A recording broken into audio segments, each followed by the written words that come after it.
Bienvenue sur Africa 24 dans cette nouvelle édition du 12-15. Au sommaire de l'actualité, la grève des enseignants de l'université de N'Djamena au Tchad en cause plusieurs mois d'arriérés de primes de recherche.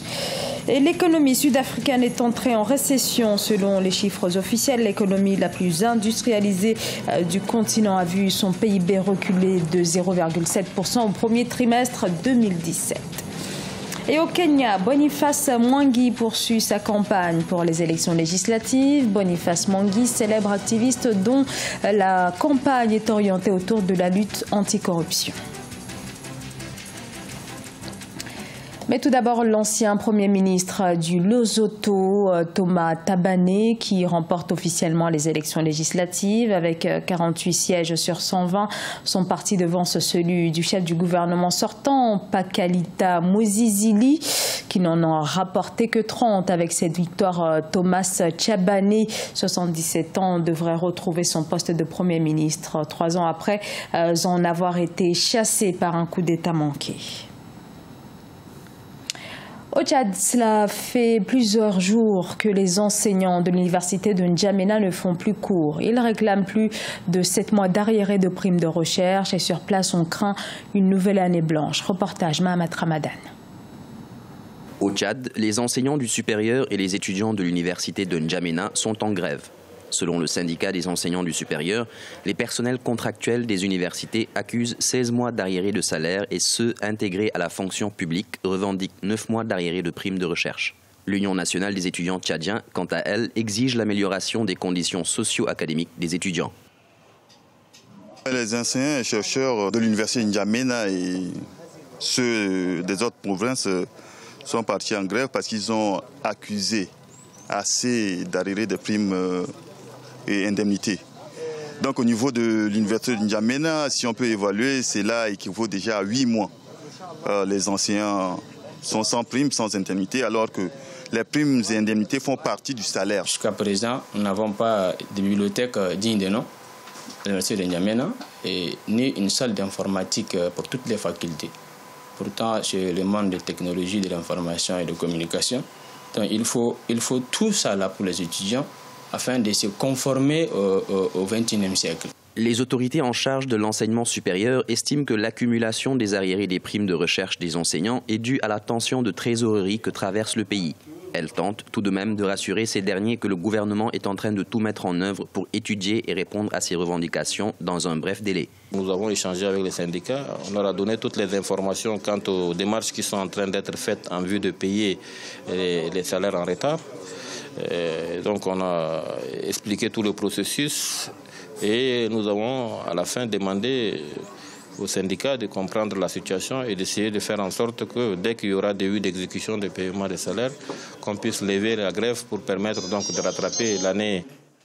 Rappelons qu'au Tchad, le gouvernement et les syndicats, à l'issue d'un dialogue, ont signé en avril 2017 un protocole d'accord pour mettre terme aux multiples grèves qui fragilisent les institutions publiques.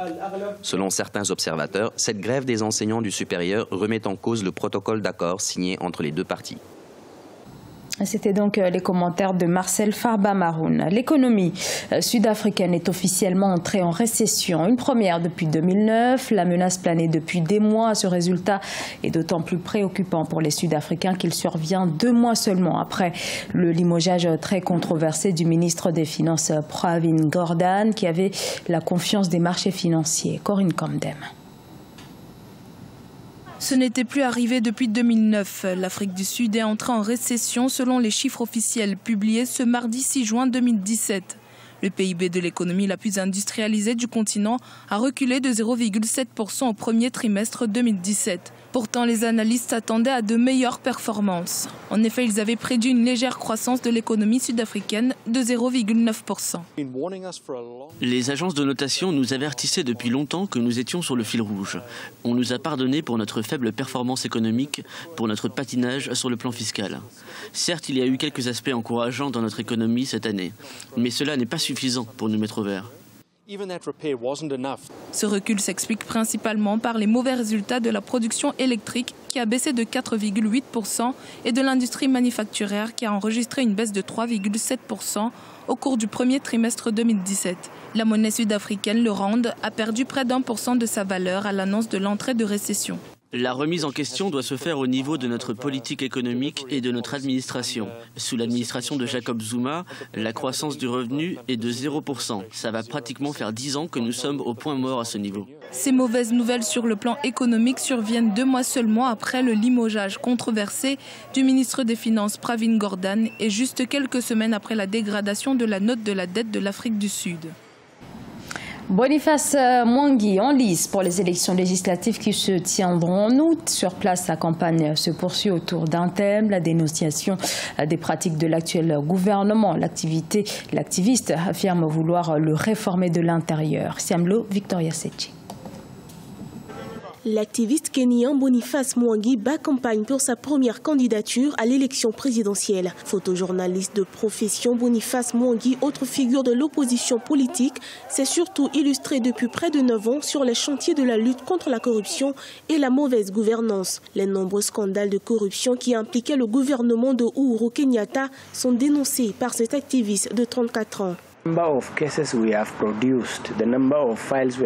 nombre de cas et de dossiers que nous avons recensés ici et qui ont été portés devant les tribunaux sont importants. En 2013, nous avons obtenu 138 dossiers avec environ 200 personnes impliquées. Aujourd'hui, nous avons plus de 500 dossiers pénaux et plus de 1000 personnes devant les tribunaux. Nous avons également lancé plus de 700 opérations de récupération d'actifs.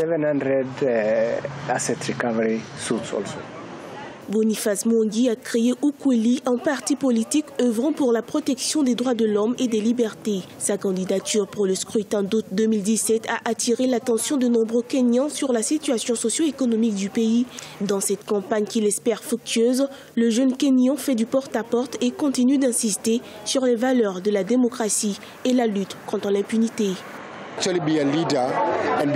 Vous pouvez effectivement être un leader, être un chef de service et ne pas devenir une mauvaise personne pour la société. La réussite n'est pas incompatible à la bonne gouvernance.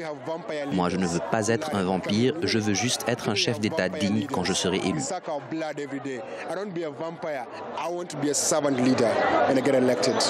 S'il est élu, Boniface Mwangi compte introduire des réformes visant à réduire le train de vie de l'État et de 50% les primes salariales. Mais pour l'instant, il devra battre ses adversaires, dont l'actuel président Uhuru Kenyatta, candidat à sa propre succession. Oza Seven, un jeune artiste originaire du Nigeria, entend changer l'image que beaucoup ont du graffiti. Graffiti qui recouvre déjà bon nombre des murs de Lagos. Marcel Farbamaroun.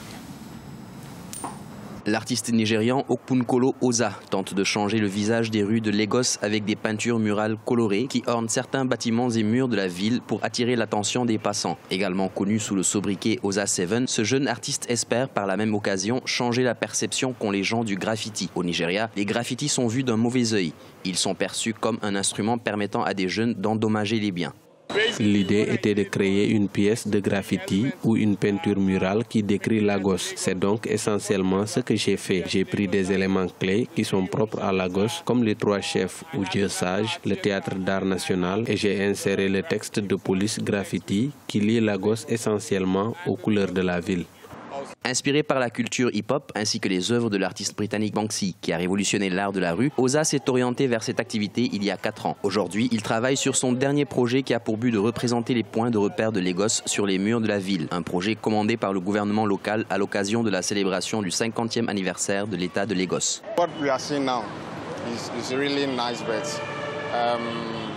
Ce que nous voyons maintenant, c'est vraiment sympa. Mais nous avons le droit de tenter de comprendre son sens et la raison pour laquelle nous en avons besoin dans ce pays.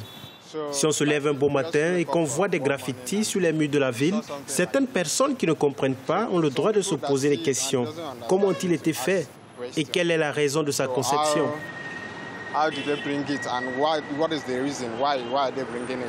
Oza n'est pas seulement un graffeur. En effet, il a mis en place une initiative dénommée Kuma Nation qui permet aux artistes nigérians de vendre et vulgariser leurs œuvres. En parallèle, Oza Seven encourage les jeunes à se joindre à son mouvement et à explorer son talent en graffiti. Toutefois, il est confronté à un énorme défi en ce qui concerne l'approvisionnement en matériaux comme la peinture, mais aussi la recherche de murs vides qui lui permettent de s'exprimer.